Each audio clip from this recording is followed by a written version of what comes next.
do it. I do it. Do it. Yeah, I like that. Boy.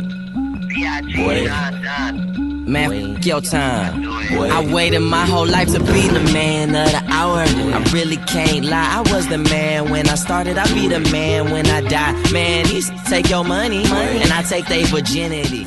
I'm Natalie with Flavour Magazine, and joining me is the very talented Big Sean. What's up? How you doing? Good, thank you. Alright, gotta give me a hug. Yeah, definitely. We like hugs. Yeah, that's Like right. a cheapskate, cause I need a crib, a big estate. I need a boat, and that need a lake. I need some salmon, that need a plate. That need a chef, so I feed my save. My crew is who I be with it. Rose, I sippity sip it. I'm Quagmire. My cash flow, I giggity gig. What up? What's up, Pimp? You alright? I'm trying to keep my glasses on, bro. You can keep them on. We can still see your I'll eyes. take them off. Make the swag out. When we take pictures, you can take them on. Anything. Welcome to the UK for the very first time. Is that true? Well, I was over here one time for like one day. Yeah. Kanye performed at the O2 Arena, but I came that day and left that night. So you ain't seen much of that. So I didn't see anything, but this is like my first time actually coming over here, shopping, walking, eating. You know what I'm saying? How you liking it? Man, I love it, man. Yeah. I love it. One thing I didn't know is that they had such pretty girls here. Wow, what can we say? Then I saw you and I was like, oh yeah, of course. Yeah. But we try.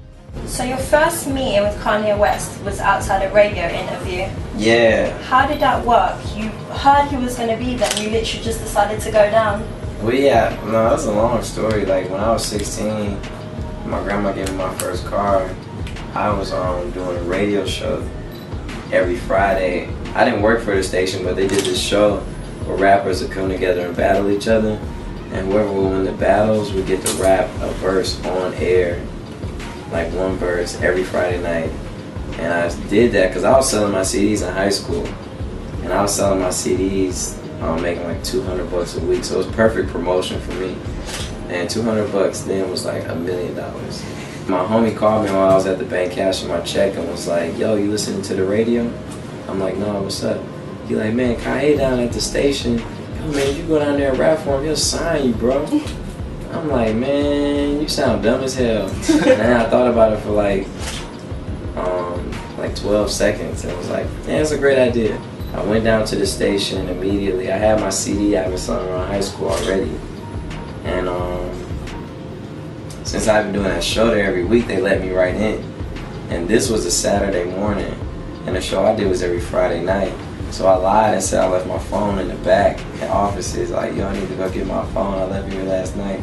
So they let me in the back. Then I snuck to where Kanye was at, where I knew he would be at. And I got past the security guard, his road manager, shook his hand, told him like, yo, I'm an aspiring rapper, man. I do this show every Friday. Can I rap for you? And he's like, man, I ain't got time, I gotta go. I'm like, man, you my hero, cuz. I ride to school listening to you. You my idol, man. Just let me spit something. He was like, man, alright, man, you can spit one verse, man, at 16 while we walking out the station, go. So I was spitting at 16, I was just rapping. As soon as we got to the entrance/exit of the station, like right where you walk out, he stopped and was just like, just doing that. He was just like feeling it, like bobbing his head. Like every time I would say like a fresh punchline, he'd be like, oh shit, or oh, you know. I was ready to like party, get wasted, have all the pretty girls in my dorm room. I was ready for that life. But I gave it all up just for the possibility of signing to him, you know, and following that dream. And it all worked out. On Finally Famous, you have collaborations with some of the best in the game right now. Obviously, such as Chris Brown, The Dream, Lupe Fiasco. How important was it for you to create an incredible album that people would be talking about? It's always important, you know, to me, critically acclaimed is better than like anything, you know. When you have an album that is like considered good and has high ratings, that's like something that you'll always have. You know, I want the glory more than anything. So I got that under my belt, you know, and it was definitely important, but I went through so much, man. I went through like sample clearances. I went through not being able to put songs on there at the last minute, like being mad as hell. So when it was all said and done, I didn't even want to put the album out because I was mad that I couldn't like put the songs I wanted to. Like, there was a couple I really wanted on there that I felt made a big difference. It was tight though working with, you know, Chris. When I did that song with Chris Brown, that was just, originally it was all me. I was singing, I wrote the whole thing myself, and I played it for him, and you know, after he heard it, actually I'm gonna back it up even more, because when No ID, the producer, gave me the beat, I was like, I'm not rapping over this beat. It's soft as hell. It's not my type of style, man. Give me some hard shit. You know what I'm saying? And he was like, man, you want to be a mixtape rapper forever, man? Or you want to make songs that a label could be excited about, that could work on radio, that people could barbecue to, people could, you know, dance to around the world, blah, blah, blah. And I was like, man, you're right. For a young guy just starting up, there's already so much buzz and excitement around you. How does that make you feel? Is it? Is it really? There is. A lot of people are excited I was interviewing you today, so that's a good look. Wow. Still humble, I see. But how does it make you feel to know that there is so many people excited about you and your music? It's crazy. You have no idea. You have no idea where I came from, started from, man. Shit. Like, literally performing for like 20 people. To now 20,000 in a lot of places, you know? It's just like, man, I appreciate every minute of it. I don't take any of it for granted. My grandma told me, man, whatever you get, you can lose twice as fast. So I believe it. You have a track called I Almost Wrote You a Love Song. For people who haven't heard it yet, it talks about a couple having problems communicating, and I guess we can all relate to that somehow. Mm-hmm. I Almost Wrote You a Love Song. Is that based on a personal experience? For sure it is. Yeah? That, Don't Tell Me You Love Me, all them songs are based on personal experiences. Like, I Almost Wrote You a Love Song.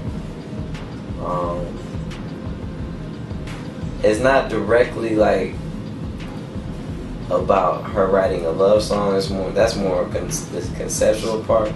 But all of the issues I was talking about was for sure real. It's hard having somebody you love and then adjusting to life changing so much. Like, man, my life changed so much, and you know, it was like hard for me to handle. That's hard for the girl who I was involved with to handle that, you know what I'm saying? So, you know, you hear songs like that, that's real life. It seems like right now you're the go-to guy for collaborations. Like, everyone seems to be wanting a piece of you. But if you could work with anyone that you haven't yet, who would it be? Adele. Really? She's my favorite. Yeah. Everybody likes her though. Yeah.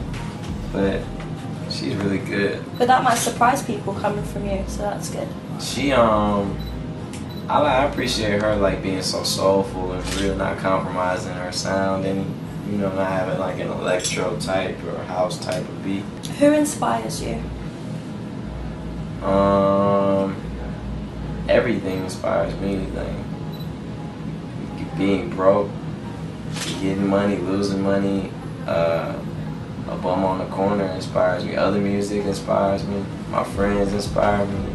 Nights in the club inspire me. Pretty girls inspire me. Heartbreak inspires me. Being in love inspires me. You know, anything really. You just gotta find the inspiration in it all.